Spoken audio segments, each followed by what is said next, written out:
The next one is, can silence be fraudulent? There is a question arise, can silence be a fraudulent act or not? So section 17, silence as to facts likely to affect the willingness of the person to enter into a contract is not fraud unless circumstances of the case are such that, regard being it had to them, it is a duty of the person keeping silence to speak, unless his silence is in itself equivalent to speak. So sometimes, silence amounts to coercion. Not coercion. Silence amounts to fraud. See, sometimes it is some occasions it is the responsibility of the person to speak. So in that case, suppose he is keeping silence, even he is knowing that it is his responsibility to speak, or it is responsibility to speak about the actual position of the subject matter and all. See, even then, during that particular situation, he is keeping silence. That silence amounts to fraud. So sometimes the circumstances will compel the other person to speak, and in such occasion, such circumstance, suppose he is keeping silence, that silence amounts to fraud. And what will be the effect of fraud? See, generally speaking, the effect of fraud is that it will be treated as a voidable contract, and in addition to that, the aggrieved party is in a position to claim damage. So there are two effects will be there. So it will be treated as, in case of fraud, see, such kind of contracts will be treated as a voidable contract, and the aggrieved party is in a position to claim damages also. And the next one is misrepresentation. The next kind of lack of free consent, we can say, due to misrepresentation. So section 18 defines what is misrepresentation. According to section 18, misrepresentation means and includes, first one, the positive assertion in a manner not warranted by the information of the person making it of that which it is not true, though he believes it to be true. The second one is any breach of duty which, without an intent to deceive, gains an advantage to the person committing it, or anyone claiming under him by misleading another to his prejudice, or the prejudice of anyone claiming under him. The third one is causing, however innocently, a party to an agreement to make a mistake as to the substance of the thing which is subject to the agreement. So in this case, we can say there are two types of misrepresentation. One is innocent misrepresentation, and second one is fraudulent misrepresentation, or intentional misrepresentation. The intentional misrepresentation will be called as fraud, whereas innocent misrepresentation will be called as misrepresentation itself. So there are two types. So in this case, suppose you are talking about misrepresentation. Misrepresentation is innocent misrepresentation only. So according to section 18, misrepresentation means and includes the following. First one is the positive assertion in a subject matter, which is actually not true, and that causing the other person to enter into an agreement. And second one is any breach of duty without an intent to deceive another person. So this is also, the intention is not fraudulent, or not having any intention to deceive another party to make any kind of fraudulent activity, or causing, however innocently, a party to enter into a contract by showing some innocent misrepresentation regarding the substance or the subject matter of the contract. See, this is the definition about misrepresentation. And what will be the impact? See, in case of misrepresentation, such a type of contract will be treated as a voidable contract. It is voidable at the option of the party whose consent is not free, or whose consent is due to misrepresentation. There is one of the most important case study regarding this misrepresentation. It will be called as Derry versus Peake. See, in this case, what happened? A company published a prospectus, and in that company's prospectus, there was a misrepresentation stating that the company is having the power to run tramways by steam, and they got the consent from government regarding conducting that tramways by using steam power. And the directors issued a prospectus stating that the company had the right to use steam power in order to run tramways. And later on, the company conducted the public issue, and some shareholders, after subscribing the shares, they found that the company is having no power, or the government is not yet granted this permission to start tramways by using steam power. See, in this case, this is a clear evidence of misrepresentation. It's a clear evidence of misrepresentation, and the director is having no intention to deceive the shareholders, or the director is having no intention to make any kind of fraudulent activity. This is only misrepresentation only, and in this case, the agreement is, the contract is voidable, because the directors, they honestly believe that the company will get permission from the government for conducting the tramways by using steam power. So this is one of the important case study regarding misrepresentation, and the directors are having no intention to deceive the shareholders. So this is only a misrepresentation only. The effect of misrepresentation: when the consented agreement is caused by misrepresentation, the agreement is a contract voidable at the option of the party whose consent is not free, or whose consent is caused by misrepresentation. So this is only a voidable contract. The effect will be only a voidable contract. The next one is lack of free consent, we can say, due to mistake. So according to Salmond, the contract as an error in consa will be called as or error in consensus ad item will be called as a mistake, and this mistake may be mistake of fact or mistake of, there are two types of mistake.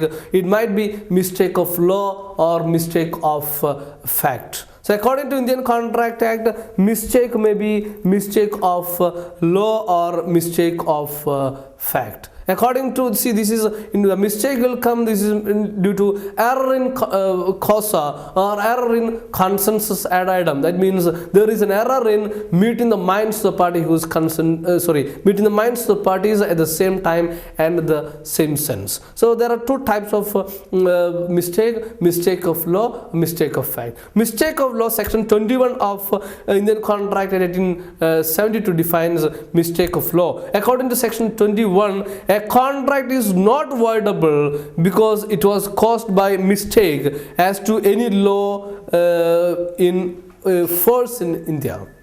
That means a mistake of law, a contract is not voidable because it was caused by a mistake as to any law in force in India. So there is one concept in law, we can say ignorance of law is not excusable. Ignorantia of law is not excusable. Ignorantia juris no excusat. That means ignorance of law is not excusable.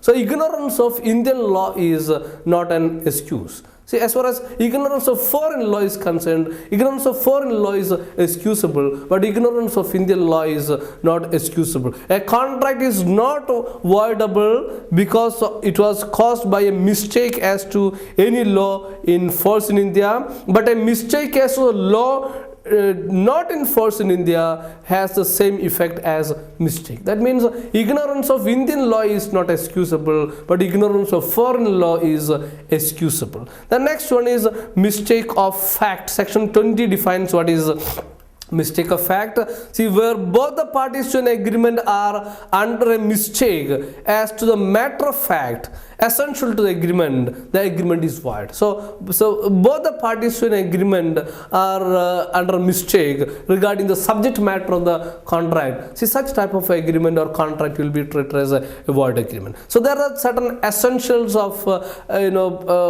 three essentials should be covered in order to treat a contract void related to mistake of fact. First one is mistake must be mutual. So both the parties are under mistake regarding the subject matter of the contract. The second one is mistake must relate to a fact, material fact, and the third one is it should be essential to a valid contract. Essential for this is a main ingredient for constituting a contract. So this subject, suppose agreement covering these three essentials, we can say that the agreement is related to mistake of fact. And what will be the impact? This is void or voidable at the option of the party whose consent is not free. Okay. The next type of contract is we can say quasi-contract. So actually quasi-contract is not a contract at all, but certain obligations are created by operation of law itself. So see, in this case the operational law is exercisable in case of a quasi-contract. A quasi-contract is an obligation or a right created by law or by operation of law only. The essence of this quasi-contract is to prevent a person to become rich by mistake of another person, or to prevent unjust enrichment. That is the essence of a quasi-contract. Okay. Then there are several types of quasi-contract. First one is, there are instances of quasi-contract. First one is supply of necessities, as defined in section 68. If a person is incapable of entering into a contract, like a minor or unsound person, he is supplied by other person with the necessities suited to his condition in life, the person who is furnished such supplies is entitled to be reimbursed from the property of such incapable person. Suppose, see, this is related to supplying necessities, not luxuries. Is related to supplying necessities to an incapable person or incompetent person to enter into a contract. Suppose one person is supplying any necessities to an incapable person, that amount should be reimbursable, or that amount should be collected from the property of such incapable person. For example, A supplies B, a lunatic, with the necessities suited to his condition in life. See, in this case, A is entitled to be reimbursed from B's property. A is in a position to get reimbursement of this money, whatever amount is spent for supplying necessities to B, the lunatic. So B's personal properties are liable to this supply of necessities. This is the first example, first instance of quasi-contract. The next one is payment by an interested person. See, in this case, a person who is interested, a person who is interested in some transaction and he is making some payments, even though it is not, legally speaking, it is his not responsibility to make that payment, but in order to protect the interest of both the parties, maybe some person is making some payment. See, such a payment is reimbursable from the concerned person, so that it will be called as payment by an interested person, section 69. So a person who is interested in the payment of money with another is bound by law to pay, and who therefore pays it is entitled to be reimbursed. For example, see, B holds land in Bihar on a lease granted by Mr. A. And Mr. A, as per the provisions of the Revenue Department, Mr. A is liable to pay some taxes to the government.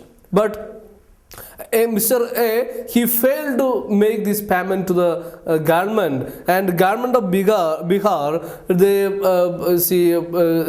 made some action regarding the sale and the collection of the taxes from as property. So whenever the government decided to sell this property, and in case sale occurs, it will affect the interest of Mr. B also, because Mr. B is as a lessee, he is using this property, and in case of sale occurs, this property it will lose from Mr. B's hand. And in this case, what happened? Mr. B paid settled this taxes to the government of Bihar on behalf of Mr. A in order to protect his Mr. B's interest, because then only he is in a position to utilize his land. So in this case, Mr. B is in a position to collect that money, whatever he paid out of his, in order to protect his interest. That amount will be collected from, or reimbursed or recollected from Mr. A. See that this is the section 69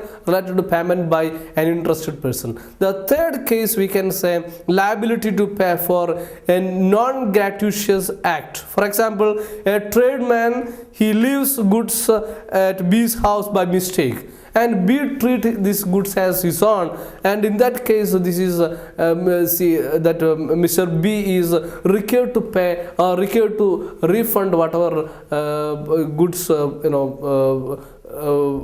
left in his house, that will be reinstated or repaid to the Mr. A, the tradesman who left the goods in B's house. And another one is finder of goods. In case of suppose a person is getting some goods, in that case it is his responsibility to find out the real owner, and that goods should be handed over to the other person, the same condition as such whatever position he received.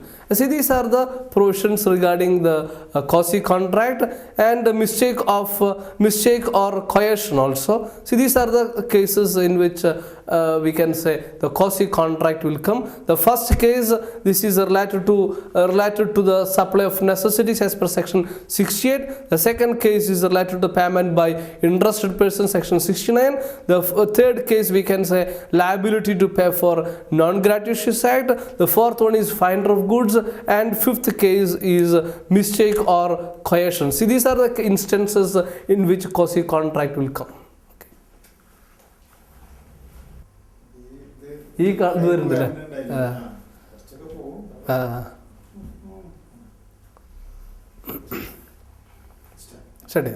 The next chapter, so even if we finished two chapters, then the next chapter is related to performance and discharge of contract.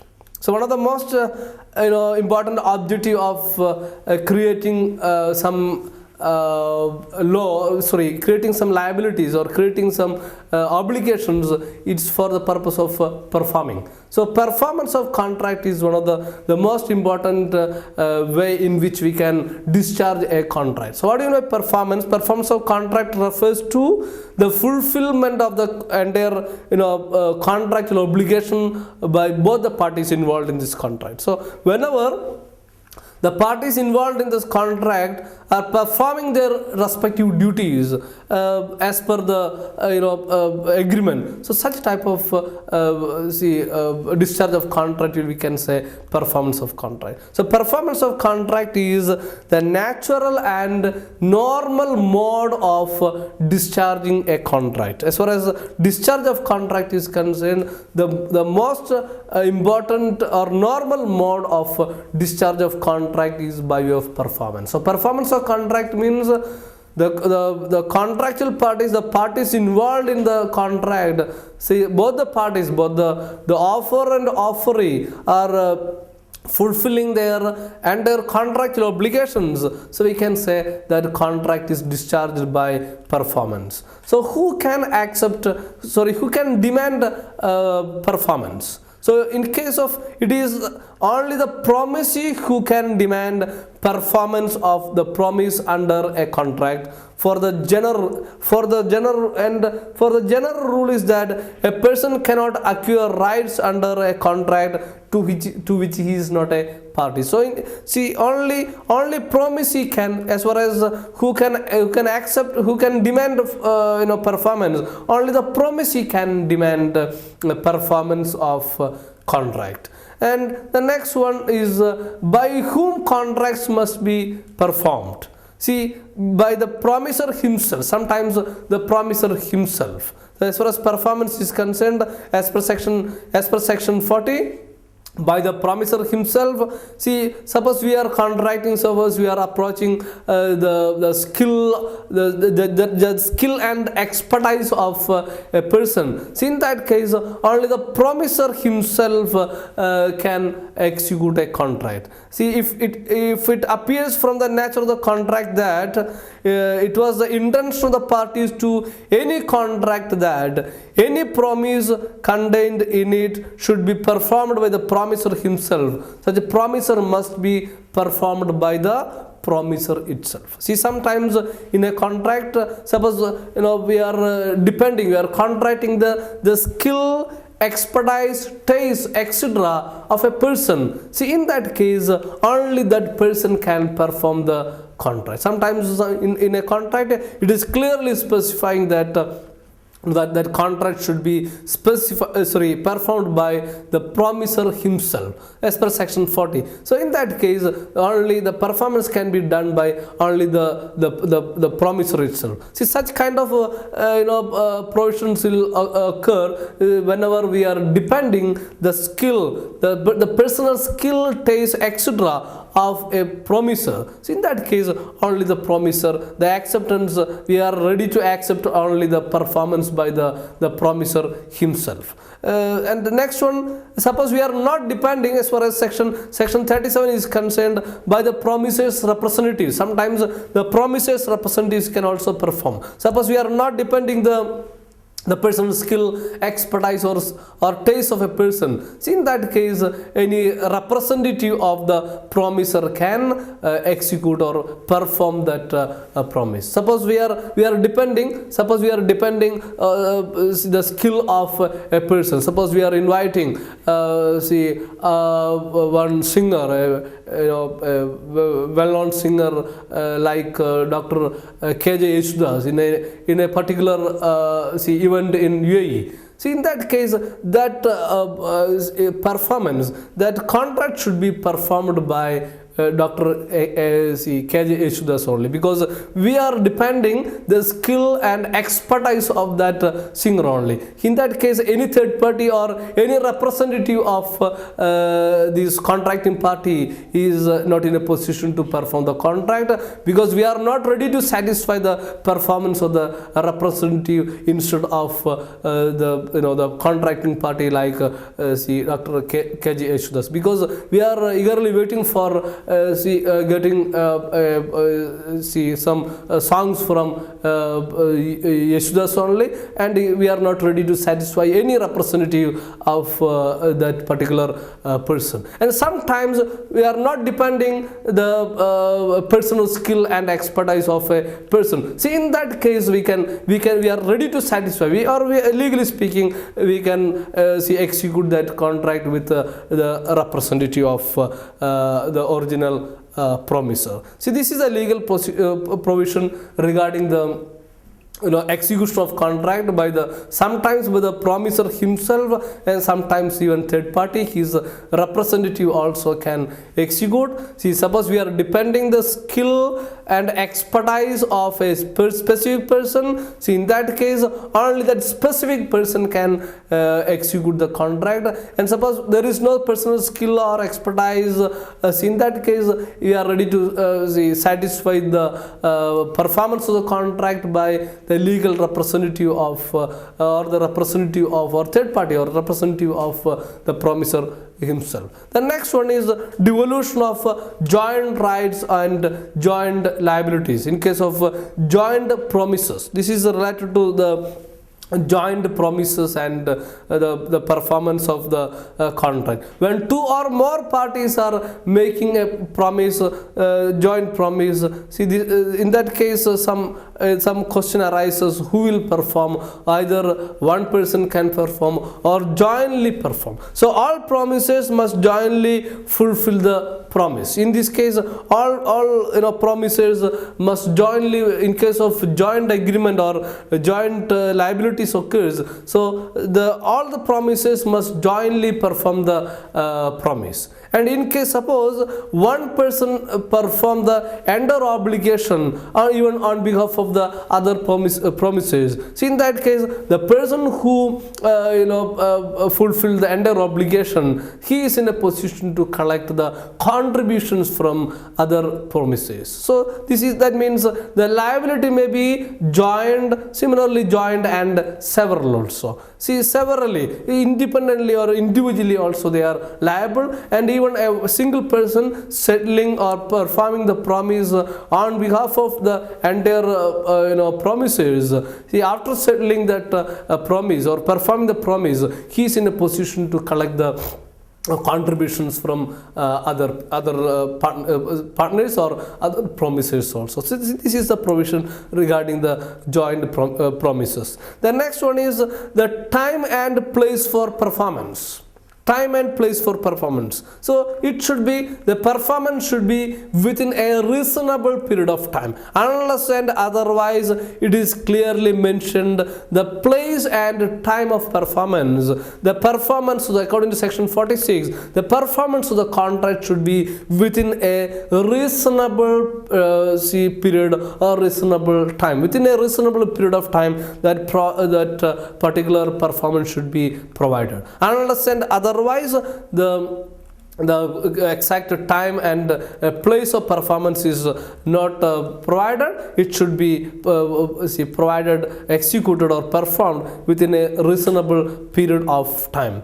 The next one, it should be normally the performance should be during usual hours of business. So suppose we are talking about performance of the contract. See, that performance of contract should be within a reasonable period of time and at during the business hours of the concerned party only. When a promise is to be performed on a certain day and the promiser has undertaken to perform it without obligation by the promisee, the promiser may perform it any time during normal business hours on such a day and the place at which the promise ought to be performed. So at what date, see, whatever maybe some specific date is or place is clearly described. See, in that case that performance should be at the normal business hours of the